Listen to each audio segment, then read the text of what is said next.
My goal this year was to read 15 books. I had a cross-country move. I had a vacation to Italy. I had like so much stuff going on in my life. So I thought like 15 books would be definitely doable. I only kind of started getting back into like a good reading habit like 2 years ago. So I was like, 15 should be doable. And this year I ended up reading 16. So I'm very happy with that. And I want to go over basically all of the books that I read this year. These aren't the only books, obviously. I read a lot on my Kindle, and for some reason I don't know where one particular book went. I I feel like I lost it in the move. I don't remember unhauling it, but maybe I did. But we'll get more into that as we go. I'm gonna open up my Goodreads just so I have like a little bit. Actually, I'll open up Storygraph because Goodreads doesn't have the rating system that I like. I, rate obviously from like 1 to 5, but I like that Storygraph has like the 0.5, 0.75 areas, because I need the specificity. But let's start in order from the first book that I read, which is A Lesson in Thorns by Sierra Simone. I gave this one 4.25 stars. It wasn't my favorite Sierra Simone. I've read Saint by her, and that's like one of my favorite books that I have ever read. And A Lesson in Thorns was also very good, very fun, and really just like pagan rituals, polyamory, BDSM, cataloging books in an old library, like decrepit chapels. It was a really good time. It was definitely like a really atmospheric book, but when it comes to like plot versus smut, it was more so on the smut side, as a lot of Sierra Simone books are. So if you're looking for like kinky queer erotica with a little bit of like a pagan magic bent and like and some mysteries kind of flowing in and out, then I would definitely recommend this one. It has, male pairings, straight pairings, sapphic pairings, and then like a whole big like, group sex scene while they're like, sacrificing virgins to the altar of the goddess. Like, very fun. I really liked it. It was a 4.25. Wasn't Saint for me was a 5 star. But this one was really fun. Now, unfortunately, the second book in that series, Feast of Sparks, I only rated a 3.75. And honestly, I probably should have rated closer to like a 3.5 or a 3. It pains me to rate things like 3 or lower. Like it's hard for me. I don't know why I have a whole complex about being mean to books that have no feelings. But Feast of Sparks was like honestly only okay. It was just like really reheating like A Lesson in Thorns nachos, honestly. Like it is the same plot but with a different like season, like feast day. If you're going off like the Wheel of the Year, I think the first one was like Beltane, and then the second one was like I don't know. I don't remember those. I used to be a lot witchier, but I can't remember like the actual like Sabbaths.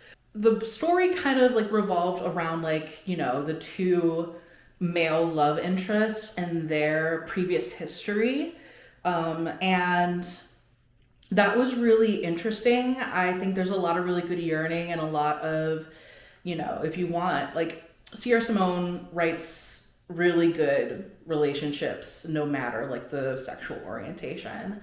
But it's just like a whole lot of nothing. Not much really happened other than like flashbacks and sex scenes. The mystery got a little bit more in depth, but didn't really scratch any sort of surface of like what was actually going on in the overall series.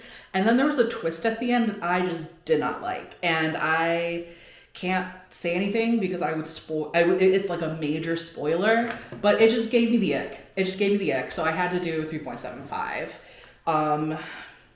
So yeah, definitely an interesting journey I had with both of those books with that series. I don't think I'm going to pick up the third book just because the twist at the end of Feast of Sparks like ruined it for me. So I'm probably not going to pick up the third or the fourth. But after that, later in the year, I believe this was in February, I read Mind and Magic. I rated this a 4.25. I read this in like 2 days. I like flew through this one. It is the second book in the Falling for Fable series.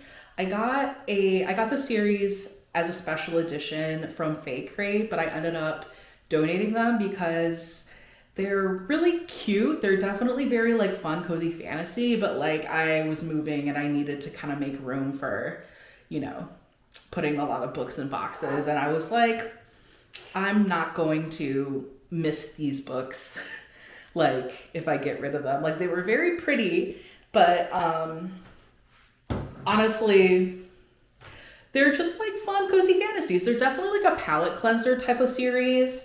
This book followed a dwarf and like a shadow demon, and the dwarf was like cute and plus size and spunky, and the shadow demon was very like snarky.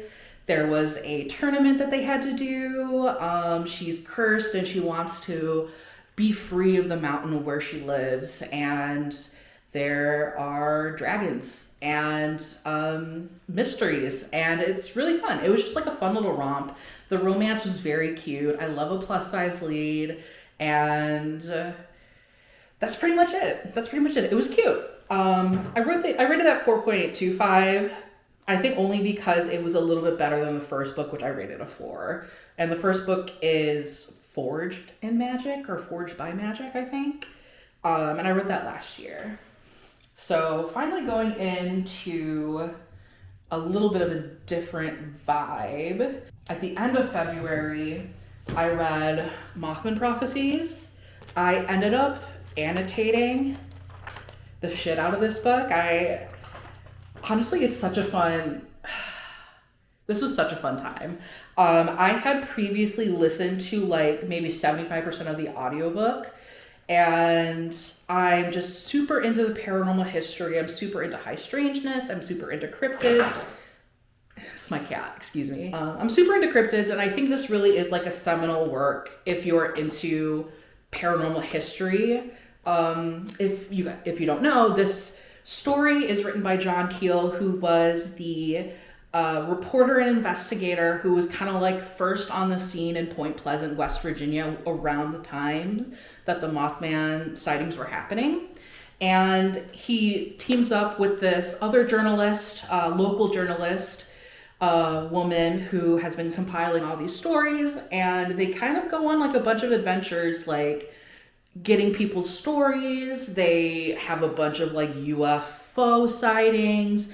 There's a lot of weird experiences that John Keel has while he's like writing this story and like researching this story, and it has to deal with like men in black, weird phone calls, and eventually he gets a bunch of like weird intel information that makes him really paranoid. And it's I won't spoil, I mean, I can't really spoil this book because like we all know what happened with, I mean, if you know the Mothman story, you know that it kind of ends in like the tragic like bridge collapsing in Point Pleasant, and how a lot of people believe that the Mothman caused it or was like a harbinger or like an omen.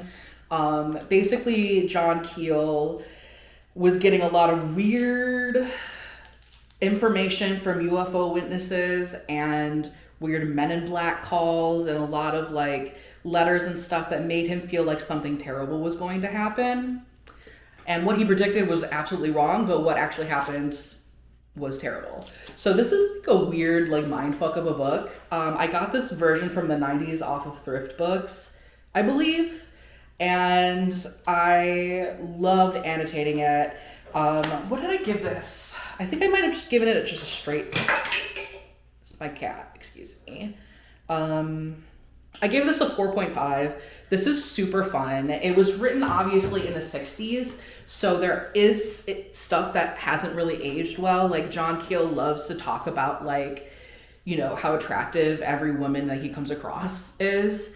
He, you know, uses outdated terminology like when it comes to like different people's like ethnicities, like 1960s stuff, you know. So if you can overlook that and you can just like be like, you know, this is just like a straight white guy in the 1960s writing what he knows, then it's a fun time. Like if you can overlook that, you know, it didn't bother me that much, but it was funny to like, so for my annotations, I was like writing off things that were like mind-blowing, fascinating, fun writing, fairy vibes, and then I also had one for funny, and I used funny a lot because he is a very humorous writer, very tongue-in-cheek, and also just like some of the things he says are totally out of pocket. So this was super fun. Definitely recommend if you're into any sort of paranormal stuff.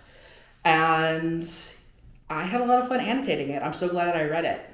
Next up, though, is a completely different vibe.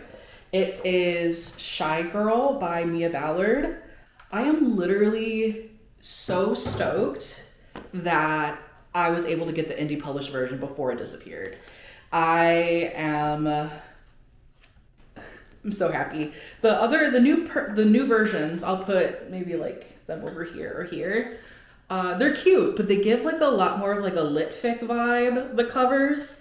And this is not like a lit fic horror. This is like verging on kind of like extreme horror, I would think.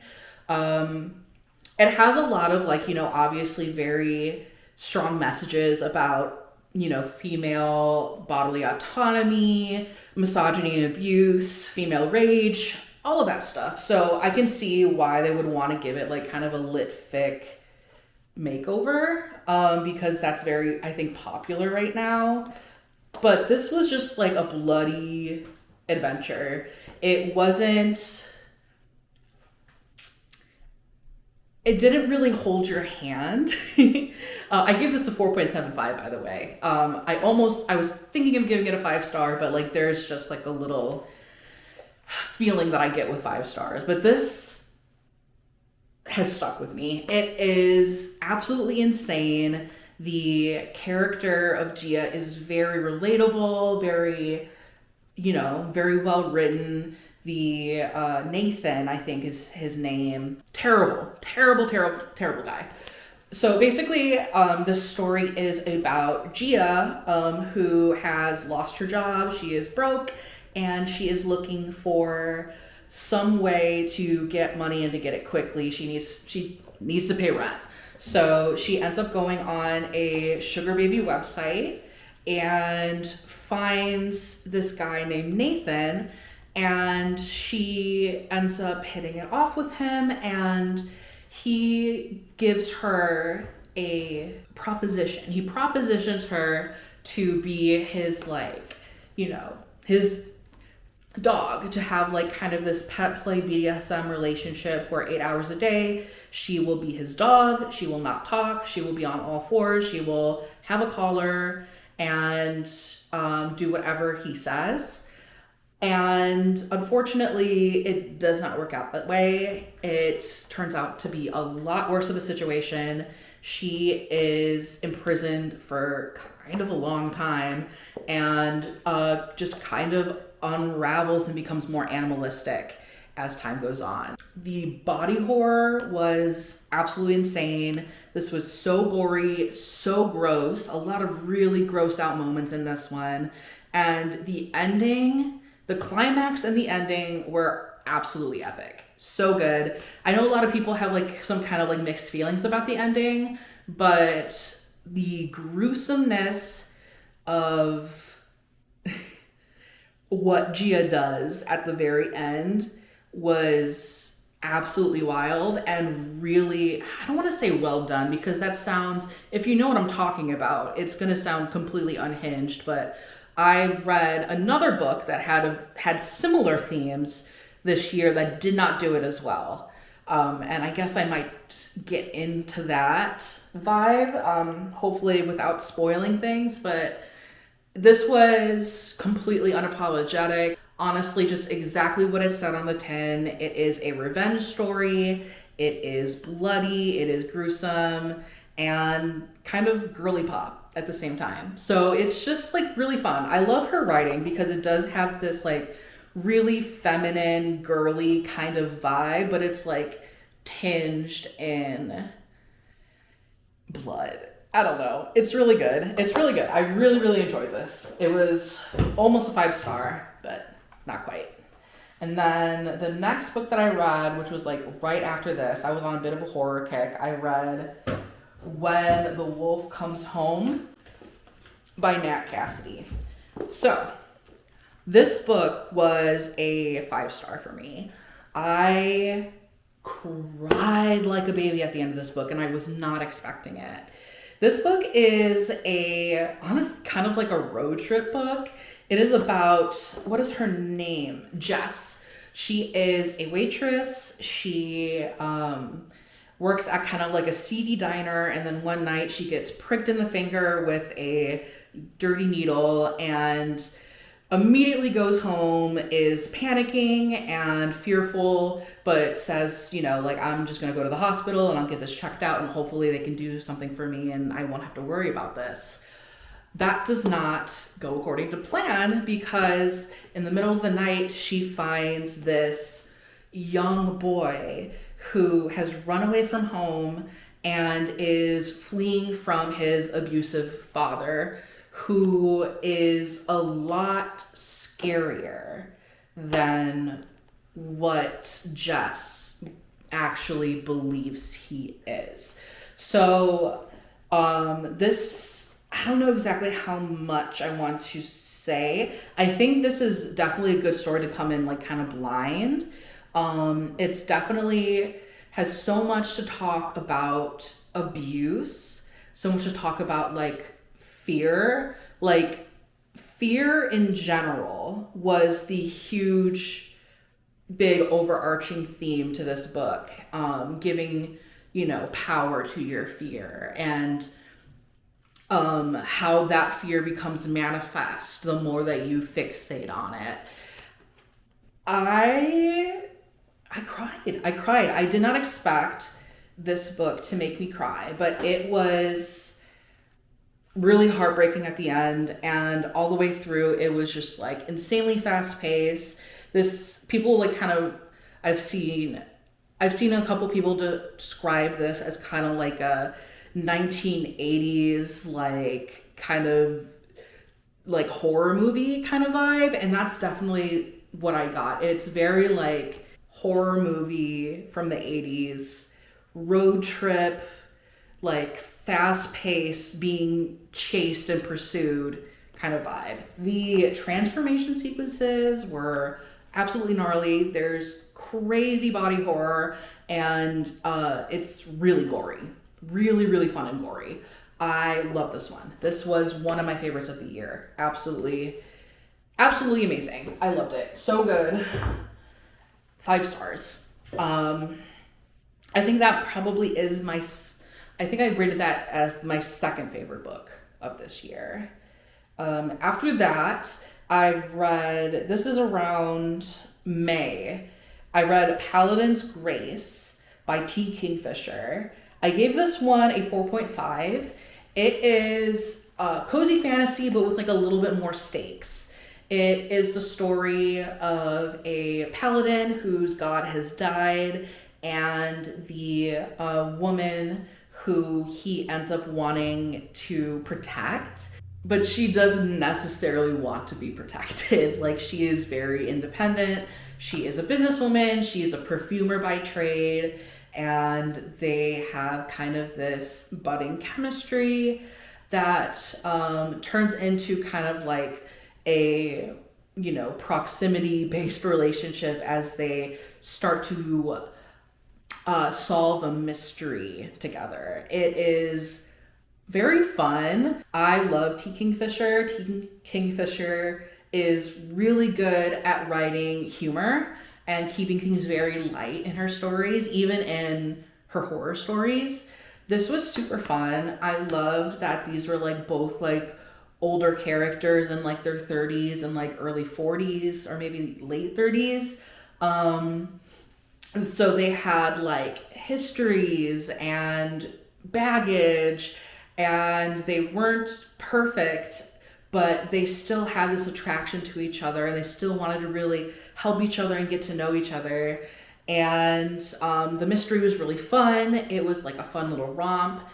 I think that if you like cozy fantasy, or maybe if you even don't like cozy fantasy because there's not enough stakes, this would be a good intro into cozy fantasy because there's still a lot of plot happening. Or if you like cozy fantasy and want something a little bit more like kind of adventurous, a little bit more fantasy-esque, then I would recommend this. The romance is great, the plot is great, the characters are so fun, and it ends up being a courtroom drama at the very end, surprisingly, which did not expect, but super fun. And then after that, I read Paladin's Strength. This is the second book. I read 3 of these books from this series back to back to back because they were so fun and so easy to read. Paladin's Strength was really fun. It was about this nun, who's like a warrior. She is plus size, she is a badass, and she has a little secret.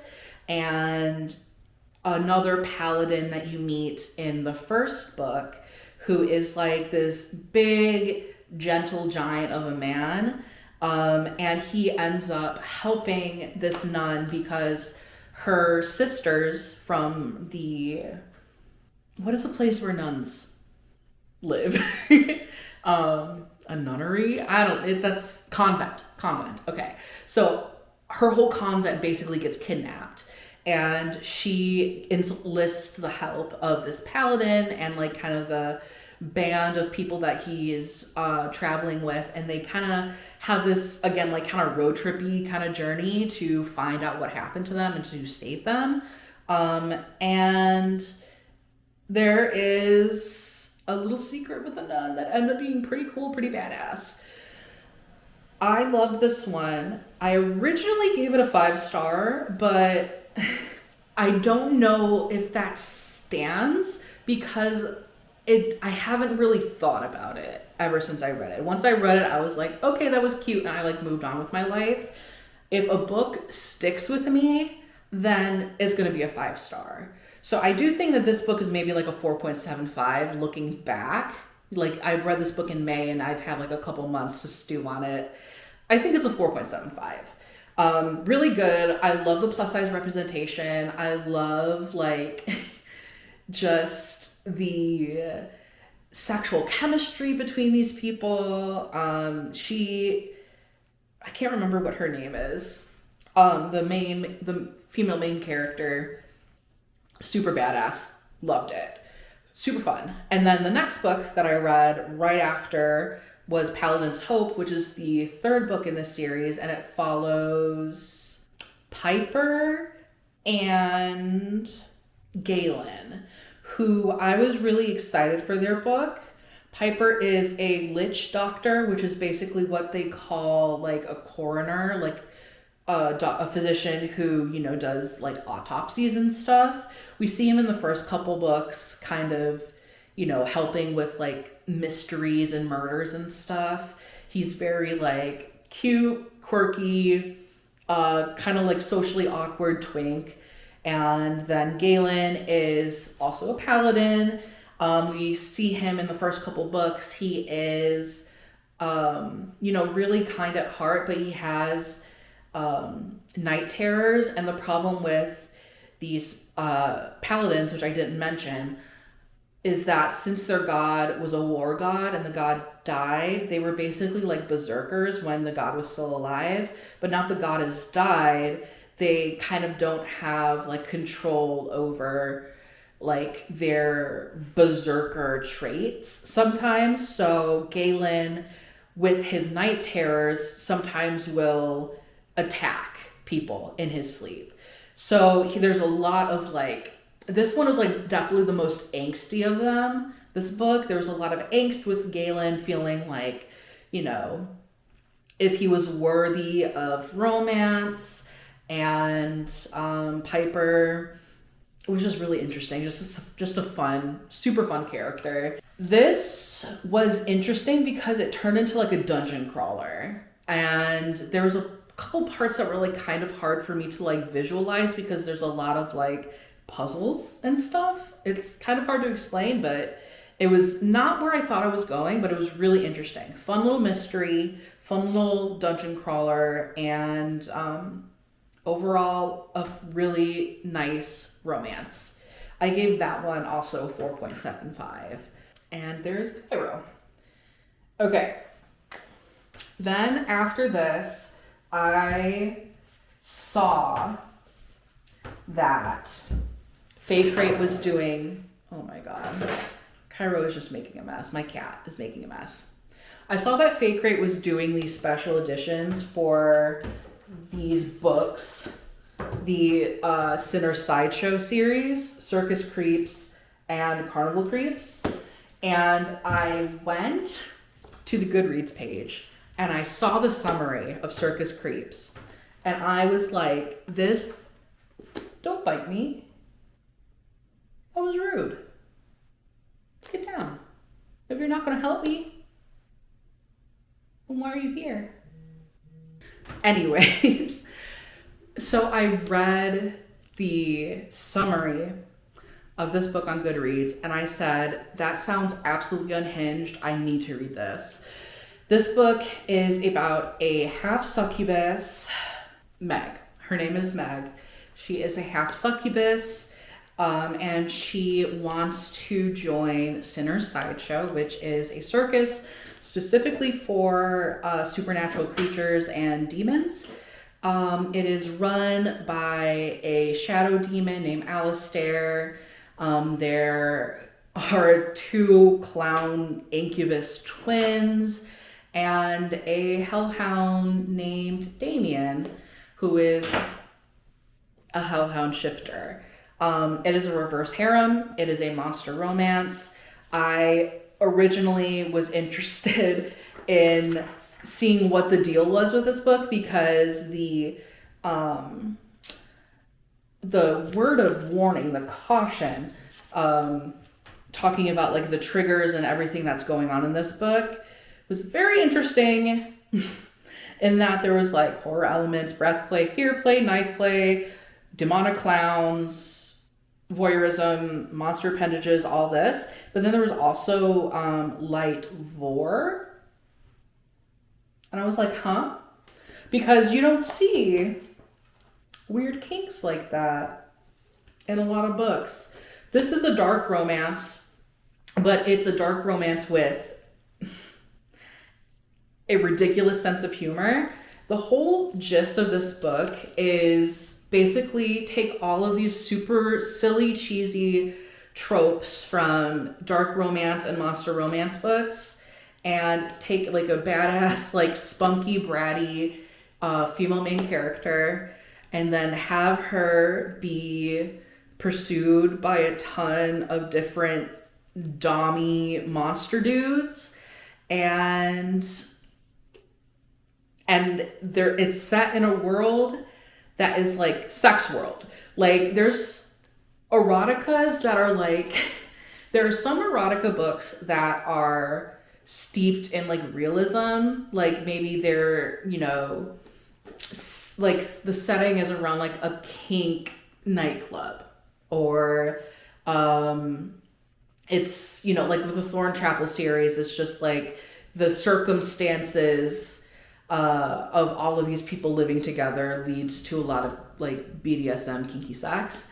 This universe not only is a supernatural universe, but it is a kink sex universe where sex is always happening.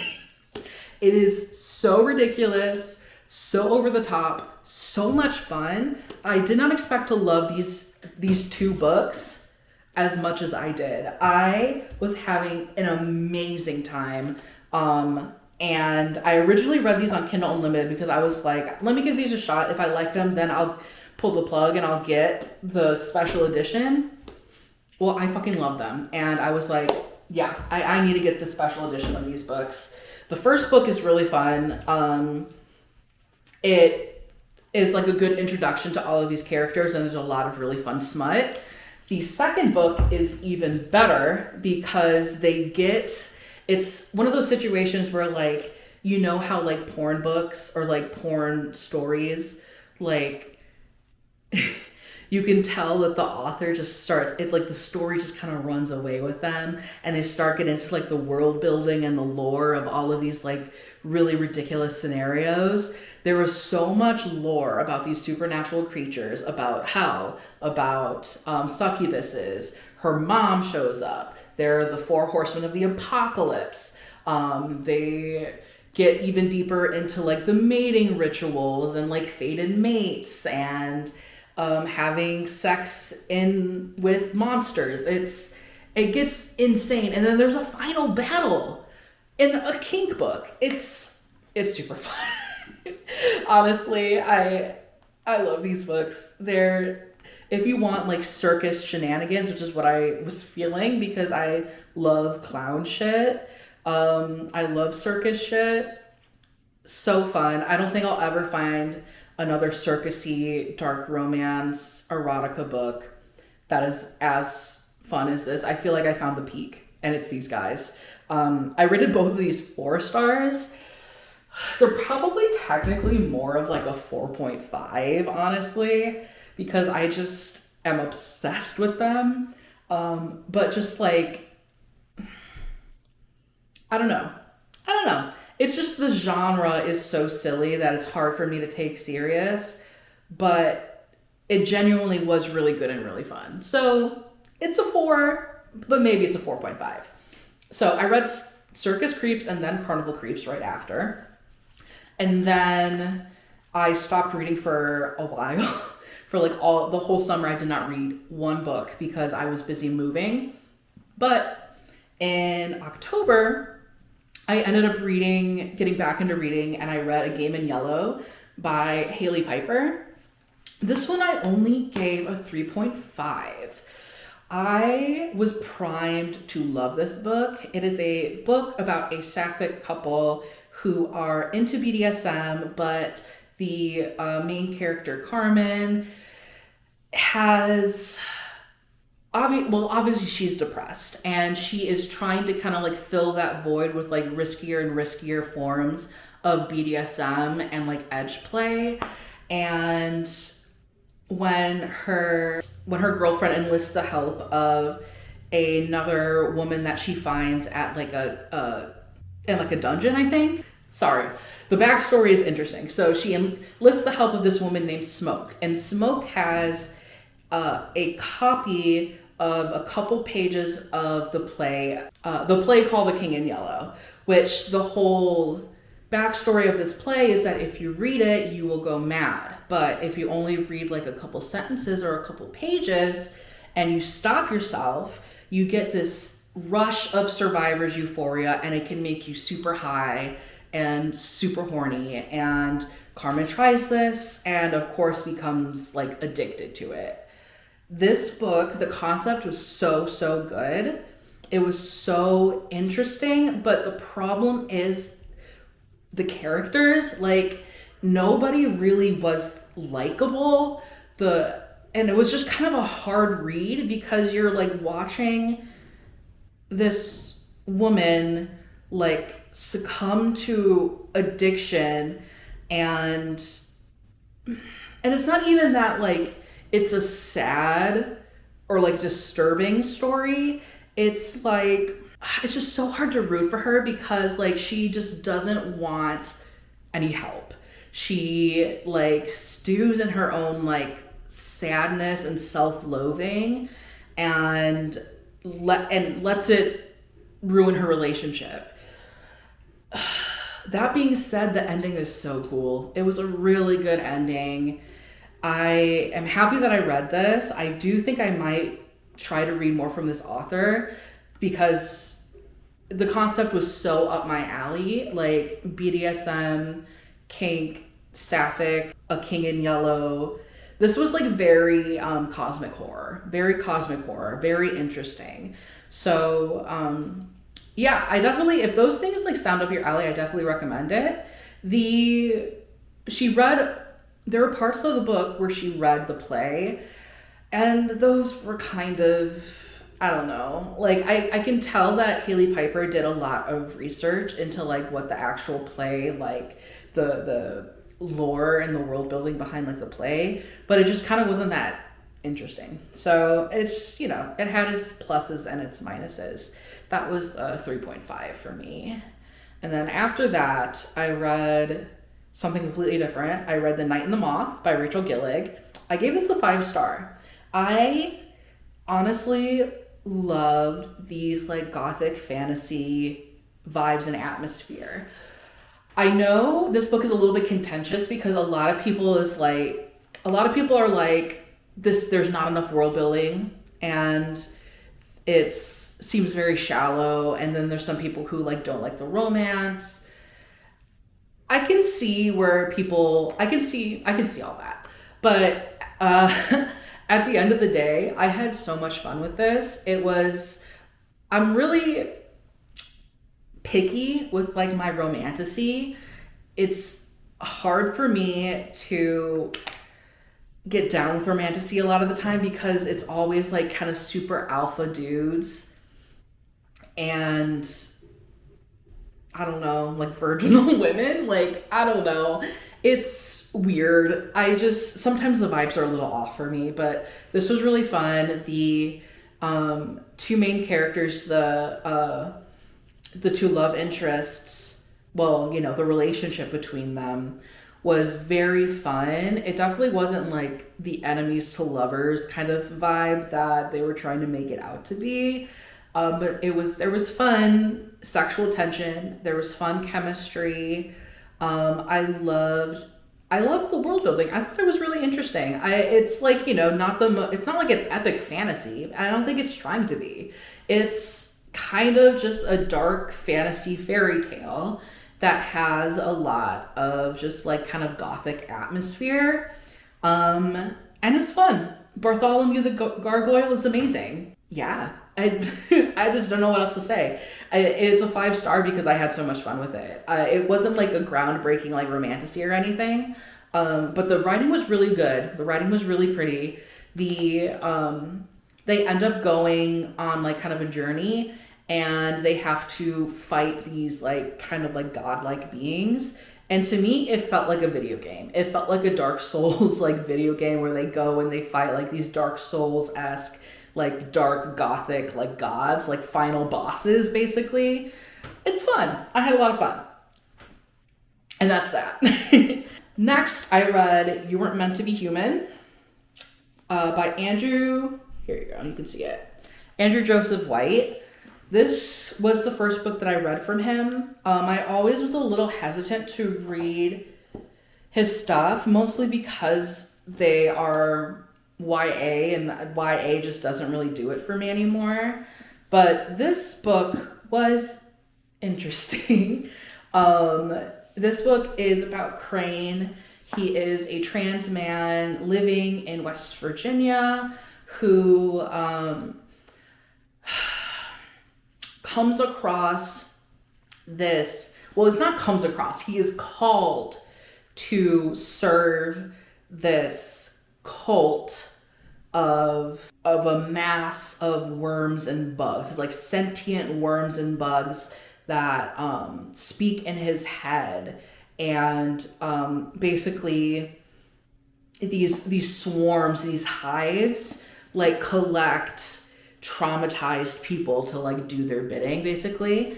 And through being in this cult, he feels the freedom to like transition, to start HRT, but then he gets into a relationship with this like ex-military guy who kind of sees him as a dude, but is just a really shitty person.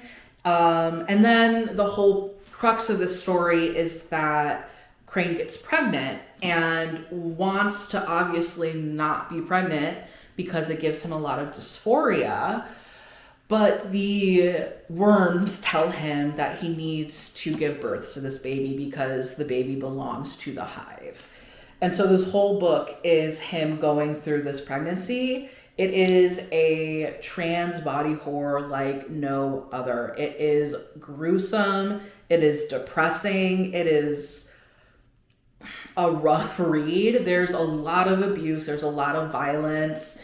A lot of self-loathing. Like, Crane is depressed, traumatized, dysphoric, self-hating. Like, it's a rough read to be in Crane's head. But at the same time, it is cathartic. I'm non-binary, trans, masc. I've been on testosterone in the past. I'm very fluid with my gender, so like I've been more masculine, I've been more feminine, I've dealt with masculinizing HRT. I understand dysphoria on a very deep level. This was tough to read. As someone who also like kind of is freaked out by pregnancy and doesn't know if they want to be pregnant, this did not make me want to be pregnant ever. It was just a bad time for Crane. It was rough. I did give this a 4. It was good. It was really effective in what it was trying to do. The whole reasoning behind writing this book was because the author had a lot of feelings around Roe v. Wade, and just the fear of, not being able to get life-saving healthcare, how of that being inaccessible to a lot of people, and especially how trans men get left out of that conversation. Really good, really poignant story with a really important message. That being said, this is an extreme horror and it does not flinch. I do feel like this is Andrew Joseph White's first adult novel, and I think it does fall into the trap that a lot of like young adult novelists fall into, and that their first adult novel is very dark and very edgy. This was over the top dark, over the top edgy. And I liked it. I had a lot of fun. I love horror. It's just, this is like, you can tell that this was like his first adult book. And in the ending, the ending didn't really quite hit for me. I think there's a gruesomeness and a similar kind of vibe happening in the ending of Shy Girl that was, I think, more effective. And at the end, I think it's not like a happy ending by any means, but it is a convenient ending. I'll just keep it there. It's hard to explain, but that definitely knocked like a couple points. This could have maybe been a 5-star if it wasn't so hard. It was an emotional read and the ending just wasn't quite there for me. That's the best that I can explain that without spoiling stuff. And then the next book that I read was The Possession of Alba Diaz. This was a 5-star read for me. This was a book about Alba, who lives in Zacatecas, Mexico in the 1760s. She is about to be married off. She lives in a very wealthy family, and she is about to be married off, but she doesn't want to lose her freedom. She doesn't want to like be married off to some like asshole dude who is going to make her like have babies and, basically take away all of her freedom as an unmarried woman. So she strikes a deal with her childhood best friend Carlos, and it is mutually beneficial. They decide to have to become engaged, and around the same time, the plague or a plague breaks out in the city, and Carlos and Carlos's family suggest to Alba and Alba's family that they go to the country where Carlos's family owns a silver mine, and to live in like the hacienda that they have while they wait out this plague. And as soon as Alba gets there, she becomes possessed. And this was a really fun take on possession, in that it was like you're in the point of view of the character who is possessed, and it is disturbing. It's really disturbing to see like someone like lose their independence and their autonomy. Just like the feeling of being like snuffed out from the inside. So creepy, super, super creepy. There also is a romance that is like really prominent in this story. There's a man who is the cousin of Carlos. His name is Elias, and he is an alchemist. And he is brought on to the crew of like the mining situation because he has a background with mercury, and mercury is used to refine silver. So he is brought onto the team, but he is like the black sheep of the family, and there's tension there. And then him and Alba kind of start having feelings for each other. And while their relationship is developing, Alba is getting more and more deep into her possession. Okay, I'm back. I had to go help my partner bring in groceries. But Alba Diaz, 5-star read, an amazing, like swoon-worthy romance. Just, I love an alchemist. Like an alchemist, and everything that Elias did to like help Alba through her possession was just amazing. It was wild. Alba's whole story was like so heartbreaking. Like her whole her desire was for autonomy. It was for independence, and she could not get that because she could not even have autonomy within her own body because she was being possessed. That was like a huge running theme, was autonomy, as well as like the horrors of like the Catholic Church and colonization, the Inquisition, native religion and native beings of worship being like targeted by the church, and classism, all of that good stuff wrapped in like good messaging, wrapped in a historical horror romance. It had everything. I was really impressed by Isabel Cañas's writing in general. It was so good, so good. It was a 5-star, and that was my favorite book of the year. That was my number 1 book.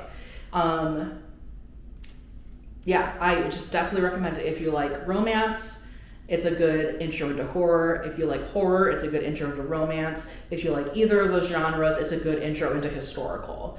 So really good. And I'm not usually a huge fan of historical fiction, but this was very accessibly written. It was like not too dry or anything. And the setting was very interesting. I love, 1760s Mexico, kind of out in like the mountains, and with this silver mine and just like this barren place. Really cool. I thought it was really interesting.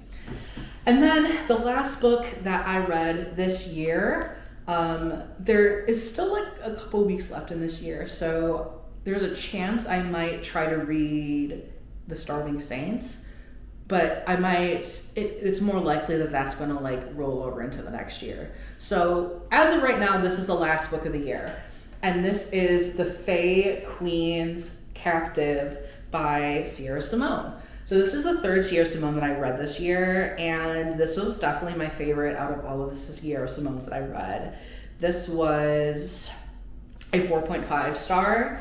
This is a short story about a woman who's an archaeologist in Scotland on Halloween who gets lured into the fairy world and how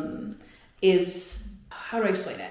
She makes a deal, she makes a bargain with this fairy queen to be her pet for the 3 days of Samhain, and at the end of it, she will be able to return. So this is a kinky, sapphic, fairy, paranormal, almost like verging on like monster romance. This is the Renegade Romance Special Edition I got. It's from their sapphic set. I didn't get any of the other books, but I got this one because I knew I was going to love it. This was really fun. This was really good. I ate this up. I read this in 2 days.